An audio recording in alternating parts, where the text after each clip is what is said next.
Votre programme vous est présenté par Bismart et Banque Palatine, banque des ETI, de leurs dirigeants et banque privée.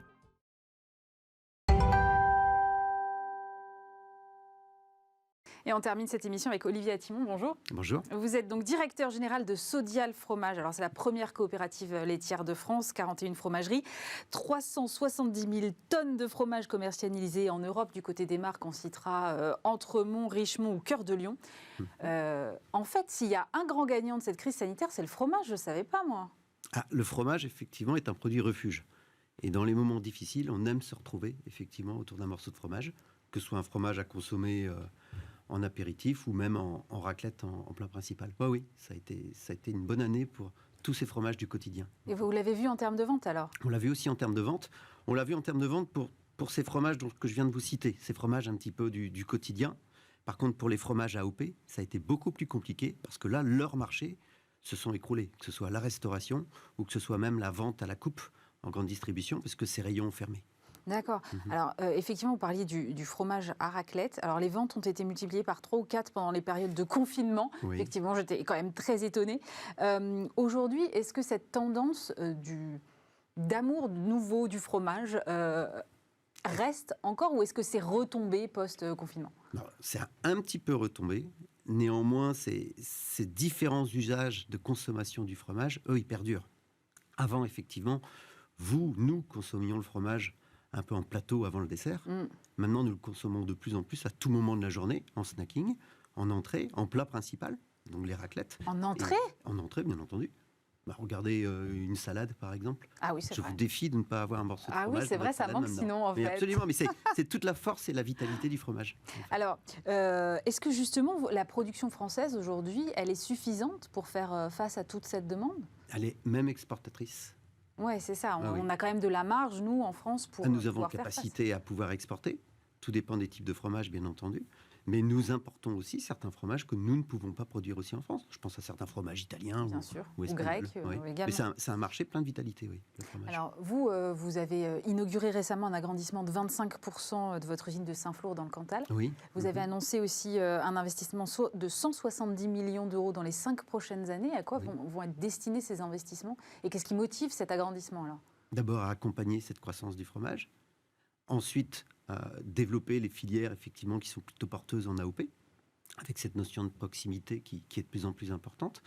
Et puis, ces différents usages ou moments de consommation du fromage, ils demandent à ce que le fromage soit prêt à l'usage, c'est-à-dire découpé ou tranché pour rentrer effectivement dans l'usage de tous les jours. Si c'est un sandwich, il vous faut votre tranche de fromage au format de la baguette. Donc c'est aussi... On devient feignant un peu quand même. On rentre dans la cuisine d'assemblage. C'est différent, non, parce que le consommateur s'est remis à cuisiner et il continue. Par contre, effectivement, il aime bien avoir ses ingrédients prêts. Et le fromage est un ingrédient culinaire. Alors, vous allez aussi adapter vos lignes de production, je crois, pour des emballages qui soient 100% recyclables. Moi, je voulais savoir, est-ce que c'est compliqué à faire? Parce que j'imagine qu'il y a des problématiques, quand on touche à l'emballage de produits frais, c'est compliqué. Il y a des problématiques de conservation. C'est pas simple parce que c'est automatisé. Ouais. Donc déjà, il faut que les machines puissent effectivement accompagner et apprivoiser ces nouveaux emballages. C'est pas simple en plus parce que sur le fromage, il faut que ce soit étanche, pour tout simplement des raisons de moisissure, tout simplement. Et puis, lorsque vous utilisez de la matière recyclable dans votre plastique, la souplesse du plastique est moins bonne. Et donc, quelque part, vous avez des risques de fuitage. Donc, c'est un travail que l'on fait progressivement pour pouvoir avoir demain des emballages recyclables et utilisant de plus en plus de matières recyclées à l'intérieur. Mais effectivement, techniquement, c'est loin d'être simple, mais c'est un enjeu qu'on va relever. Je ne suis pas inquiet. J'ai lu un truc sur les aplats d'encre noire, vous pouvez me raconter? Ah, c'est le noir de carbone. Effectivement, le noir de carbone, nous travaillons à supprimer effectivement, le noir de carbone dans nos emballages.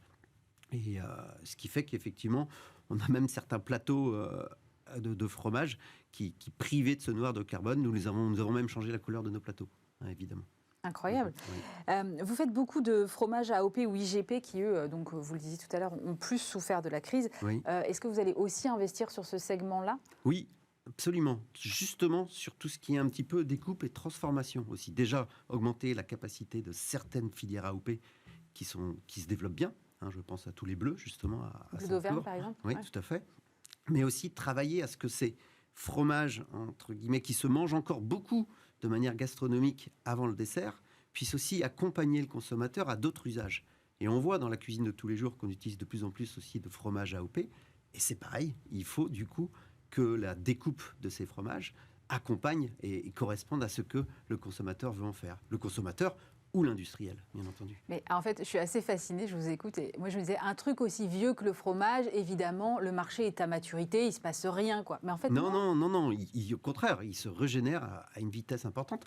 On est sur des croissances qui sont autour de 3% en France, mais aussi dans le monde. Et il y a des pays qui découvrent le fromage qui ne le consommaient que très peu avant. Donc il y a vraiment un potentiel important sur le fromage, oui. Et on peut inventer de nouveaux fromages aujourd'hui encore ? Oui, bien entendu. C'est ce qui se fait tous les jours. J'exagère un petit peu en disant tous les jours, mais il y a certains fromages AOP qui, eux, sont issus de notre histoire et n'ont pas évolué, et qu'on ne peut pas faire évoluer. Et puis il y a des fromages que l'on va retravailler, réadapter pour des usages justement culinaires qu'ils n'avaient pas avant. Donc oui, au contraire, on innove tous les jours même. Vous parliez des fromages AOP ou IGP. Sur les AOP, il y a un fromage qui a fait beaucoup parler de lui ces dernières semaines, c'est le Roquefort, avec une partie des producteurs qui est entrée en guerre contre le Nutri-Score. Alors, le Nutri-Score, effectivement, en ce qui concerne le Roquefort, je crois que c'est la pire note, c'est E rouge, il me semble. Quelle est la position de Sodial sur ce point-là ? Alors, d'un point de vue général, déjà, qu'est-ce qui différencie notre économie d'autres économies dans le monde ? Et je vais aller très vite là-dessus. Mais ce sont toutes expressions de nos différences. Que ce soit dans la gastronomie, que ce soit dans le luxe. Regardez toutes les activités qui sont florissantes en France et qui se développent, ce sont celles-là. Et je suis, moi, presque choqué de voir qu'effectivement, on cherche à comparer ce qui n'est pas comparable. Vous imaginez comparer un morceau de Roquefort à une pizza ou à un autre produit de ce genre ? C'est exactement ce qu'on est fait. On est en train de vouloir, quelque part, normaliser ces productions. Donc déjà, ça me choque. Ensuite, sur la méthode, je suis vraiment choqué, pour être clair avec vous, parce qu'on va comparer 100 grammes de Roquefort à 100 grammes, par exemple, de pizza ou de je ne sais pas quel autre produit industriel. Mais moi, il me semblait que c'était à produits comparables. Enfin, il ne me semblait pas qu'on mélangeait les pizzas et le fromage. Le Nutri-Score va s'appliquer à tout plat alimentaire, que ce soit une pizza, je prends cet exemple comme un autre, ou que ce soit le fromage. Ce qui me surprend dans la méthode, si vous voulez, c'est qu'on va comparer 100 grammes. Vous ne mangez jamais 100 grammes de fromage d'un seul coup. À 100 grammes de pizza, là par contre, vous allez en manger 4 fois plus. Et on va se mettre à mettre la même note à un produit dont on n'utilisera qu'une toute petite partie et à l'autre qu'on utilisera en bien plus grande quantité. Donc j'ai un problème sur le fond et pour notre économie, et j'ai un problème sur la méthode. Donc non, clairement, je souhaiterais une exemption. Surtout que nous ne pouvons pas travailler le cahier des charges de ces fromages AOP. C'est l'essence même de ces fromages AOP, c'est surtout de ne pas bouger, ne pas toucher à cette recette qui a fait l'histoire de notre pays. Et là, quelque part, on ne peut même pas travailler à retravailler le lait ou retravailler la composition de ce fromage. Mais non, puisque c'est un AOP. Donc il n'a même pas cette possibilité de pouvoir s'adapter à ces exigences de Nutri-Score qui sont pour moi hors de propos sur le fromage. D'autant qu'il me semble que le fromage à la coupe n'est pas concerné par le Nutri-Score. Donc il y aura une différence entre le Roquefort proposé à la coupe et le Roquefort... Je pourrais vous en citer plein, mais vous avez complètement raison. Ouais. Donc c'est pénaliser effectivement une activité qui est historique, qui est créatrice de valeur. Et sur la forme, je trouve qu'on ne compare pas et qu'on n'a pas la bonne manière de comparer effectivement ces activités.